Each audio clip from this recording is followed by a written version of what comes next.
The river roared beneath the cliffs like a hungry beast, its icy torrents crashing against jagged rocks with relentless fury.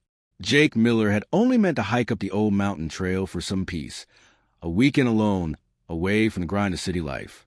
But as he knelt by the river's edge to refill his canteen, something strange caught his eye. It was a splash, not from a fish or debris, but something heavier. Someone. He ran toward the source, heart pounding. There, tangled in the swirling current, was a small figure, arms flailing weakly before being pulled under. Without thinking, Jake dove in. The cold hit him like a punch, but he fought the current, reached out, and grabbed hold of the figure's arm, delicate, thin, and trembling. He kicked with all his strength toward the shore. Minutes passed like hours. Finally, he dragged her, because now he could see she was a girl, onto the rocks, coughing and shivering violently. Her skin was pale blue, almost translucent, and shimmered slightly in the sunlight. Her eyes, when they opened, were too large, too glassy, with vertical pupils like a cat's. Alien. She tried to speak, but only a rasp escaped. Jake didn't waste time questioning her origin. He wrapped her in his emergency blanket and carried her to his campsite, starting a fire and trying to warm her as best he could. Hours passed. The girl eventually stopped shaking. She looked at him with a cautious gratitude, like a wounded animal unsure whether its savior would also be its captor. He offered her food and water, and though she barely touched either, she didn't resist. "You understand me?" he asked softly. She nodded, barely. "What's your name?" She hesitated. "Saley."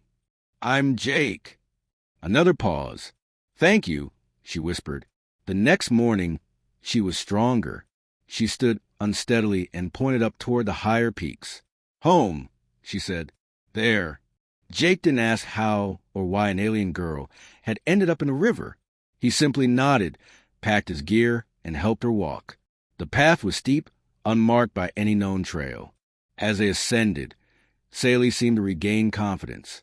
She whispered at trees that weren't trees, touched rocks that hummed in response, and once stared at the clouds until a bird-like drone flew off silently. By dusk, they reached a hidden valley, tucked behind a ridge Jake would never have found on his own. In the center of it stood a massive, crystal-like structure that pulsed with a soft blue light.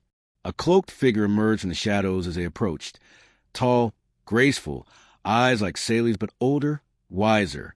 Others followed. The woman spoke in a melodic language. Saley responded, and they conversed rapidly before the woman turned to Jake and bowed slightly. "You brought our daughter back from death. We are in your debt." Jake blinked. "Daughter? I just did what anyone would have done." "No," she said gently. "Many would have feared her. Left her. You did not." The family embraced. Saley was led inside. Jake turned to go, assuming his part in the story was over. "Wait," Saley called. She ran to him, pressed something into his palm, a stone, smooth and warm. "Thank you, Jake. Don't forget me." He smiled. "How could I?" Then he left. Weeks passed. Back in the city, Jake returned to routine. Work, commute, groceries. But something was off. He kept a stone with him. It pulsed sometimes, faintly like a heartbeat. He couldn't sleep. He'd dream of blue light, of mountain winds, of Saley standing beneath a sky, full of stars he didn't recognize.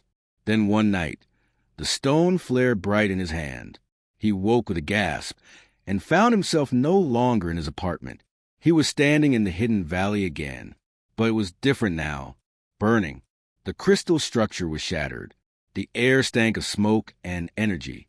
Aliens, Saley's people, ran in panic. Ships hovered above, sleek in silver, dropping soldiers in black armor. Jake ducked as beams of light ripped through the trees. "Jake!" He turned. Saley ran toward him, her face smeared with ash and blood. "They came for us," she panted. "They tracked my fall, used it to find us. I didn't think they'd come so soon." Jake grabbed her hand. "What can I do?"